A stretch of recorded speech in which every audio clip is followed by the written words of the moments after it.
First of all, I'd really like to say thanks a lot to Her Excellency the President Samia Suluhu Hassan for allowing us to meet as well as we've been meeting in Tanzania and Dar es Salaam over the last few days. And really thanks very much, President, Minister, for the greetings from Her Excellency. I'm very, very glad indeed that she allowed us to host this Africa Day lecture here in Dar es Salaam.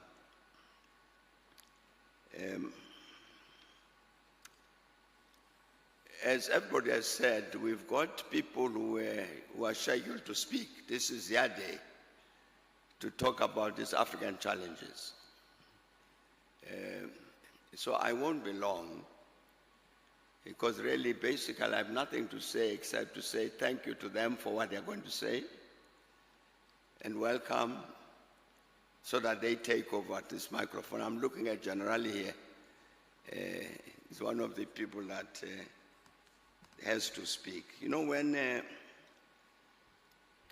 there's a phrase that they used in basic economics, other things being equal. Other things being equal, I should have retired as President of South Africa in 2009. But the things being unequal, I did in 2008. But before that, some of my colleagues, heads of state at the time, were saying to me that when you retire, you must continue to focus on these African challenges.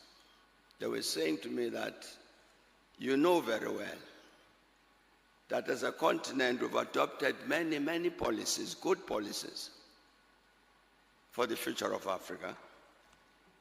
The big deficiency is that there are very, very few people to implement those policies. And so they were saying to me, therefore, when in your retirement, attend to this matter. Let's prepare the people, the human resource, the capital, the human capital to implement these decisions taken by the OAU and the AU. I'm mentioning that because then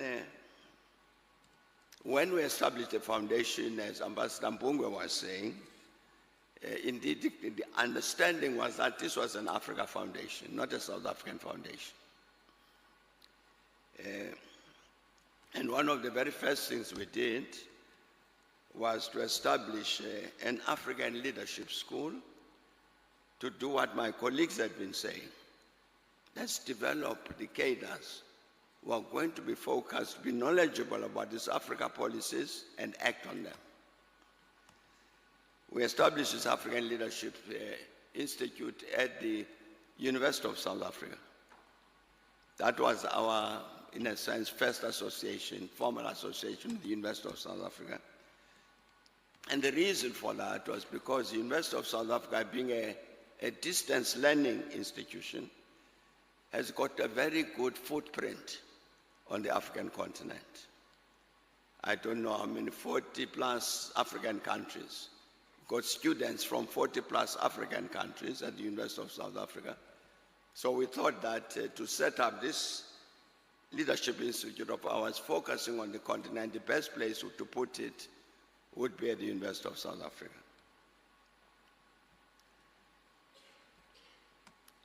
That consideration also affected these Africa Day lectures, because we then also decided at the foundation that in order to mark Africa Day, let's also discuss Africa, hence the Africa Day lectures. So they can focus on one or another matter of the continent to say where are we and what should be done. So the majority with this is the number 15, the current one. The majority of them were held in South Africa, but again, this reminder came that this is not an African, not a South African foundation. It's an African foundation. And therefore, this Africa Day lecture has to move around the continent. I'm very, very glad indeed that now we are here in Tanzania. We should have been here long before. But I must say, Minister, in connection with that, the lifespan of this series is very short. But within that lifespan, this is the third time we're asking Tanzanians to deliver the lecture. It's, I think, a tribute. It's a tribute to the quality of African that this country has produced. We've had the late President Mbeki as our Africa Day lecturer, and may his soul rest in peace. We've had the Honorable Salim Ahmed Salim as our other lecturer, and now we've got the people who are going to speak today. I'm saying it's a very short space of time. It's actually the only country on the continent that's done this thing 3 times.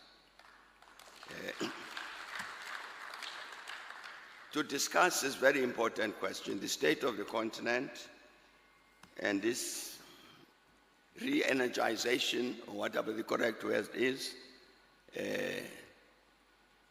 of the African Renaissance. To do this thing that we all of us wish for, this rebirth of the African continent. The practical actions that the Minister Kombo has been talking about.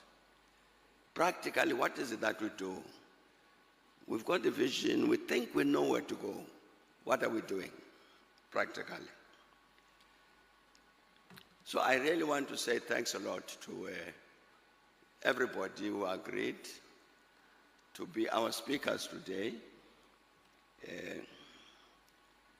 It may very well be, I'm not going to be the one to make that announcement.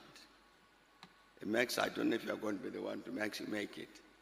Because it may be that one of the people on our list is stuck in traffic somewhere and may be delayed. But really, that's all really I wanted to say. And say thank you to everybody for coming. Normally what happens, as is happening today, what is happening in this hall is being broadcast throughout the continent.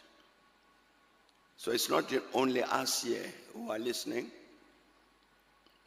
but many around the continent of Africa are also listening to this.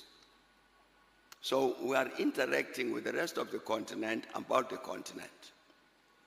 And I'm very, very glad indeed we've got high caliber people, high caliber thought leaders who've accepted the responsibility to talk to us today. I want to say thanks a lot to them for that and ask them to come and take over. I've done what I'm supposed to do and take over this microphone. Thanks a lot.